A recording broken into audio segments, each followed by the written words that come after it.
Welcome to the South Naturina channel family. Don't forget to subscribe and press the bell icon to be the first to get the latest news from South Naturina channel. José Riveiro opens up on his coaching future, Orlando Pirates legacy, and the magic behind the Carling All-Stars. A coach between chapters, José Riveiro finds himself at a rare place in football, unhurried, reflective, and respected across a nation far from home. Newly appointed as the Carling Black Label brand advocate, José Riveiro's role marks a new chapter in his career. He revealed that Carling had approached him long before he left Al Ahly, although discussions at the time were brief.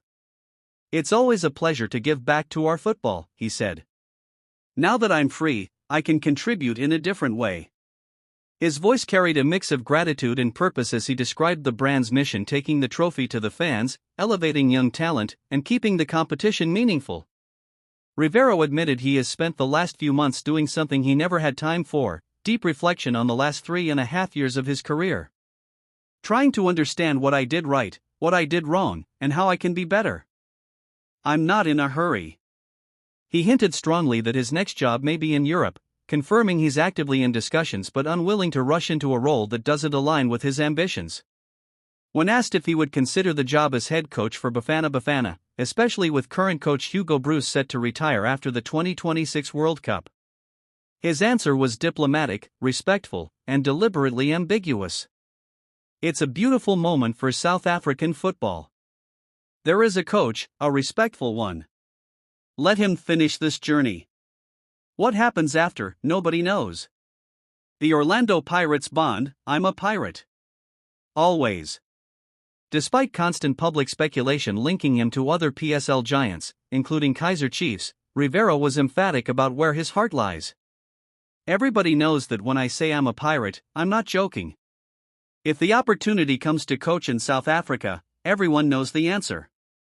He made it clear he hasn't turned down any local off. Orlando Pirates coach José Riveiro excited with the addition of Scott Chickelday. Johannesburg. José Riveiro is excited with the addition of Scott Chickelday to his technical team at Orlando Pirates, saying it will improve their striking department. After signing 2 players for the January transfer window, Craig Martin and Dumiso Mabina, Pirates also bolstered the technical unit with Chickelday. The English coach specializes in finishing and striking and has worked with players such as Liverpool's Elliot Harvey. It's not the first time that Pirates have appointed a finishing coach. In 2018, they appointed Frenchman Stéphane Adam under coach Micho Sredojevic. Chickelday joins Pirates at a time they probably need him the most, given the fact that the club is enduring a very rough patch. Pirates are on a 3-game winless run in the league after losing to Kaizer Chiefs, Mamelodi Sundowns and Cape Town City on Saturday night. "It's one more element in the coaching that is also here to try and optimize the talent we have so that we get better figures in every unit," Riveiro said. "We are learning to work with a specialist, one more in our squad, and we have people who are specially working in different things in the team unit. Scott is going to help us in a specific one. And in the end, when we succeed, that's going to be the consequence of a lot of things we do together." Pirates will be eager to bounce back to winning ways when they host Golden Arrows on Saturday Q1. This will be their first home game of the year. Kaizer Jr. issues bullish warning ahead of Chiefs CAFCC opener. Kaizer Chiefs sporting director Kaizer Motaung Jr. has sent a stern warning to the Soweto Giants Group D opponents in the CAF Confederation Cup. Amakhosi have been drawn alongside Egyptian duo and 2-time Confed Cup winners Zamalek SC, last season's semi-finalists Al Masry SC and Zesco United of Zambia. With the opening group stage match looming, Motaung Jr. expressed excitement at the club's return to CAF inter-club competitions for the first time since falling to Al Ahly in the Champions League final back in 2021. "I'm very excited. This is the African stage. It's where we want to be," the Glamour Boys sporting director told Chiefs media department. "We're expecting a tough test in Egypt, which is well known for its passion for football. Once we knew the draw and the destinations, we had to prepare thoroughly and, coming from the FIFA international break which we have used wisely, we are optimistic of giving our fans a good performance. The technical staff have put the players through their paces. Our opposition have been thoroughly researched and analyzed, so there is a positive feeling within the camp regarding the task ahead." While he acknowledges the pedigree of their Egyptian opponents, the former Chiefs star is adamant the Betway Premiership heavyweights are also a force to be reckoned with, warning that they have set sights on reigning supreme in the Group PF.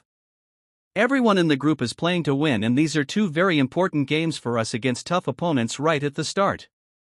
But we believe we pose a significant threat ourselves, and we are going out to get maximum points, Modoung Jr. added. We are happy to bring continental football back to our fans and hope they enjoy the campaign. Chiefs kickstart their Confederation Cup campaign with a visit to Al Mashri at the new Suez Stadium on Sunday, with kickoff scheduled for 18h00. He claims that the South African champions attempted to drive up the price, again and again, in an unreasonable manner, without any regard for the players' personal interests, which made the deal impossible. DuPont adds that Riveiro terminated his contract, which was due to expire in 2028, on August 1, and that the former Charleroi and Beveren player has no other choice than to defend his interests in a FIFA tribunal. Following the Diarra ruling by the CJEU, there is no doubt that the dispute between me and my former club will not prevent me from continuing my career with peace of mind, said Riveiro. Indeed, following its own regulations, as amended in light of the Diarra judgment, FIFA will see to it that the international transfer certificate be immediately delivered upon request by my future employer. The statement says Riveiro is willing to take the matter to the Court of Arbitration for Sport or a state court, and that he now has interest from various clubs including some in Europe.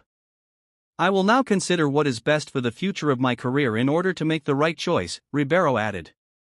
As a reminder, following the Diarra ruling, my next employer will not be involved in the dispute between me and Mamelodi Sundowns, neither from a disciplinary perspective nor financially. Mamelodi Sundowns star Lucas Ribeiro Costa beats Lionel Messi and others to win FIFA Club World Cup award. Mamelodi Sundowns star Lucas Ribeiro Costa has beaten Lionel Messi and others to win the goal of the tournament in the FIFA Club World Cup. The 26-year-old scored a fantastic solo goal against Borussia Dortmund in Mamelodi Sundowns' second group stage game. Ribeiro Costa opened the scoring in a 7-game thriller against Dortmund, although his side ended up losing 4-3. He made a 67-yard run from his own half, evading challenges from two defenders, and beat Gregor Kobel between the sticks. As reported by Goal, over 40,000 fans voted his goal as the goal of the 2026 FIFA Close.